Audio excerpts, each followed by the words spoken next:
दरवाजा बंद करा आणि शांत बसा. गोष्ट सुरू होते आहे. आज मी तुम्हाला सांगणार आहे एका शापित खेळाची भयानक गोष्ट. ट्रूथ आणि डेअरचा शाप. ही गोष्ट आहे 5 मित्रांची जे मजेसाठी एका जुन्या वाड्यात आले आहेत. पण त्यांनी खेळलेला एक गेम त्यांच्या आयुष्याला मृत्यूदाराशी घेऊन गेला. पुण्यात राहणारे 5 जिवलग मित्र, सायली, अनिकेत, प्रिया, रघु आणि समीर, वीकेंडला काहीतरी वेगळं करायचं ठरवतात. शहराच्या गोंगाटातून सुटका मिळवण्यासाठी ते लोणावळ्याच्या टेकड्यांवर असलेल्या एक जुन्या वाड्यात पार्टी करण्यासाठी जातात.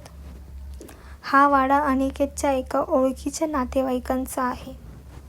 वाडा दूरसर उभा असलेला, मोठे जड दरवाजे, आत लांब कॉरिडॉर, कोपऱ्यातून कोळी जाळ्यांचा आणि कुठेतरी ओलसर गूढ वातावरण निर्माण करणारा.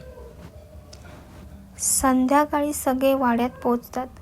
गाणी, ड्रिंक्स, गप्पा, मजा, सगळं व्यवस्थित सुरू असतं. रात्र गडद होते. अचानक 12च्या सुमारास वीज वाजते. बाहेर जोराचा वारा सुटतो. आत पसरलेल्या अंधारात प्रिया सुचवते, चला ना, कॅन्डल लाईटमध्ये काहीतरी खेळूया. ट्रूथ अँड डेअर कसा वाटतो? सगळ्यांना ही कल्पना आवडते आणि गोल करून सगळे कॅन्डल भोवती बसतात. सुरुवातीचे प्रश्न साधे असतात. अनिकेतला डेअर मिळतो. बाहेरच्या झाडाला जाऊन स्पर्श करू नये. समीरला विचारतात, तुझं पहिलं स्वप्न कोणतं? आणि सायलीला विचारतात, तू कोणाला खोटं बोलली आहेस का? पण अचानक खेळात विचित्र गोष्ट घडायला लागतात. रघु जेव्हा एक खोटं उत्तर देतो तेव्हा शेजारच्या खोलीत आरशावर लालसर अक्षरात दिसतं, ट्रूथ ऑर डेअर. कॅन्डलचा प्रकाश मंदावतो. थंडगार वारा अंगावर काटा आणतो. सगळ्यांच्या अंगावर शहारे येतात. रघु म्हणतो, हे बकवास आहे, मी हा खेळ खेळणार नाही. तेवढ्यात खोलीत एक विचित्र फुसफुसाट ऐकू येते, गेम सुरू झाला आहे, आता थांबवू शकत नाही. सगळे एकदम घाबरून जातात. रघु घाबरून बाहेर पळतो, पण काही वेळाने वाड्याच्या टेरेसवरून उडी मारतो. त्याचा मृतदेह खाली सापडतो. त्याच्या चेहऱ्यावर भीतीचे किंकाळ्याचे ठसही चिन्ह असतं. अचानक वाड्याचा जुना वॉचमन दत्ता येतो. तो रागाने म्हणतो, तुम्ही वेडे आहात का? हा वाडा सुरक्षित नाही. 40 वर्षापूर्वी इथे रेश्मा नावाच्या मुलीचा खून झाला.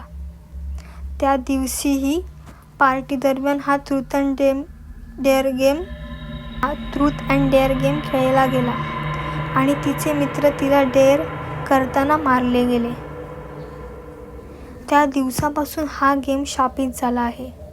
एकदा सुरू झाला की तो पूर्ण करावा लागतो, नाहीतर मृत्यू निश्चित. सगळ्यांच्या अंगावर काटा येतो. ते गेम थांबवायचा प्रयत्न करतात, पण प्रत्येक वेळी अंधाराची सावली त्यांना मारण्याचा प्रयत्न करते. गेमचा एक नवीन फेरा सुरू होतो.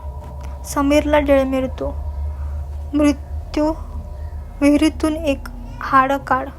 तो घाबरून विहिरीत उतरतो आणि तेथे त्याला एक मानवी सांगाडा दिसतो. अनिकेतला ट्रूथ मिळतो, तो कोणाचा खून केला आहेस? तो सुरुवातीला गप्पा बसतो, पण अचानक त्याच्या मानेला नखांसारखा दाब बसतो आणि तो कबूल करतो, हो, काही वर्षांपूर्वी मी अपघाताने एका बाईला गाडीने धडक दिली होती आणि मी तिला तिथेच सोडून पळालो. प्रियाला डेअर मिळतो, तुझा आईचा फोटो जाळ. ती रडत जाळते. आता खेळ अत्यंत धोकादायक ठरतो. प्रत्येक डेअर पूर्ण न केल्यास मृत्यू जवळ येतो. रात्रीचे 3 वाजतात. अनिकेतला डेअर मिळतो, स्मशानात जाऊन मेणबत्ती लावणे. तो थरथर स्मशानात जातो. परत येताना त्याला पाठीवर कोणतरी चालल्यासारखं जाणवतं. सायलीला कळतं की हा खेळ थांबवायचा असेल तर रेश्माचं खुनाचं सत्य जगासमोर आणावं लागेल. ते दत्ताच्या मदतीने वाड्याचा शोध घेतात आणि रेशमाची जुनी डायरी सापडते. त्यात लिहिलेलं असतं, मी नाही जिंकली तर मरते. माझा मित्र मला डेअर देत आहेत, जे मला जाळणार. मला वाचवा. हळूहळू गेम कडे पोचतो. शेवटचा फेरा सुरू होतो. सायलीला ट्रूथ मिळतं. रेशमाचा खुनी कोण? सायली थरथरत उत्तर देते, हा वाडा रघूच्या आजोबांचा आहे. त्यांनीच त्या रात्री रेशमाचा गळा आवरून तिला ठार केलं होतं.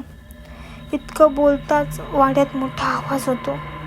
दरवाजे आपटतात, काच फुटतात. रेशमाचा आत्मा थरारून किंचाळतो. शेवटचा डेअर येतो, सायली स्वतःचा जीव दे. मित्र तिला थांबवतात. दत्त्याच्या सांगण्यावरून ते रेशमाच्या खुनीची वस्तू, रक्ताने माखलेली साडी, जुनी दोरी सगळं जाळतात. त्या ज्वळांत रेशमाचा आत्मा हळूहळू शांत होतो. शेवटी सगळे वाड्यातून पळून जातात. पण बाहेर पडताना त्यांना राखेत पडलेले ट्रूथ अँड डेअरचा जुना डाईस दिसतो, जो हलत असतो. गेम अजून संपलेला नाही. तर अशी काहीशी होती ही गोष्ट. जर ही गोष्ट तुम्हाला आवडली असेल तर व्हिडिओला नक्की लाईक करा आणि अशाच भयानक गोष्टींसाठी माझ्या SG हॉरर स्टोरीजला सबस्क्राईब करा. पुढच्या रात्रीच्या थरारक प्रवासासाठी भेटूया. तोपर्यंत सावध राहा, कारण भीती सुरू झाली आहे.